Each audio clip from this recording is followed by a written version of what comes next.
All right. So if we take the deep hopium stuff about Bitcoin and that we will hyper Bitcoinize and it'll take over everything, does that, in your mind, does that remove violence from the equation almost entirely, so that what we have is left is argumentation and just conversation and, well, peace, world peace? Is that where we're going? Yeah, I'm afraid it's not enough. I really am of the camp that, like, even under a gold standard, you had enormously bloody wars and, you know, and a lot of issues. I think that, you know, there's a great opportunity here. Like, that's what I had in my talk about today. There's this great opportunity because if you think about the principles that allow for peace in society, one of those principles, I think there are four, according to Van Den, and I follow him. There's four. One of them is the restriction of access. You know, because if you have open access, if any kind of, there's no real property rights, right? If your stuff and mine, it's all fuzzy, and then people live in this perennial uncertainty, anxiety, anything can be confiscated at any time. And the fiat regime is kind of like that, because literally your bank account is just a free-for-all. You know, they can take value from it whenever they want, you know, banks or governments or whoever can add to the money supply.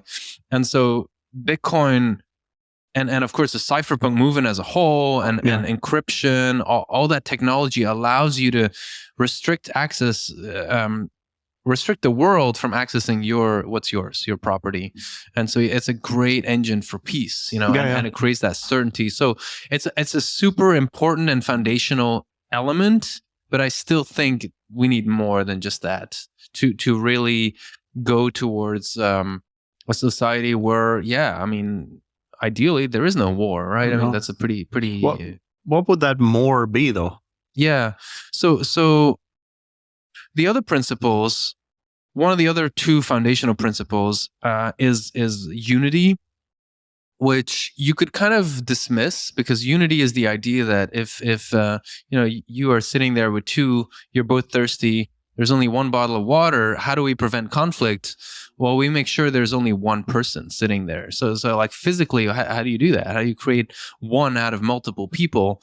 And I do think there is something to be said for embracing the idea that you are part of something bigger. Like, that's why we don't murder other people, because we feel like we're part of humanity, right? It kind of elevates us, or like, you know, people have certain ethical standards because they feel like it's not just for me selfishly, it's just because I want to be part of something bigger that means something. And so that is like another, that sense of unity, to voluntarily, which is important, to voluntarily give up a little bit of your individual preferences to elevate the greater good, I think is, it sounds very corny, but I think it's pretty foundational. Because in a way, like, some of that goodwill is sometimes what people give up to invest in understanding Bitcoin, because they feel like, oh, maybe this is something that can make things better for everyone.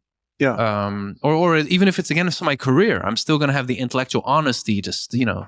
So that's just one other example, and then there's a few more, but they're more higher up, and it's more to do with like having a healthy debating culture, for example, like free speech, and I don't think Bitcoin guarantees that. I think Bitcoin can facilitate some of it, but we still need to do the work. Well, can Bitcoin culture do that then? Like, But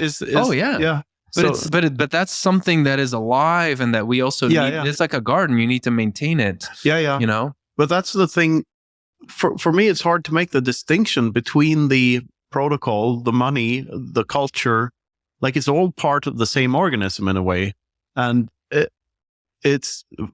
I see it as like being just different aspects of the same phenomenon, which is just, we found a way to communicate value with one another without third parties. And that's so profound. Like, that means peace. Like, the way I put it in one of the books was like, when you cannot know how much another person owns, which is true for everyone on earth right now, since they might hold a private key in their heads, and you cannot take it by force. The best way to enrich yourself is by interacting peacefully and trading with that person. Right. And violence, the the shelling point for violence, if you will, or like the incentive to aggress against another goes down drastically. Yeah. But what I struggle with is like how drastically. Like game theory sort of says that you get half of the Bitcoin if you like torture the guy. But still, I think it's more than that, because the incentives to just be good to one another they get boosted as well. Like that vector is very, very powerful.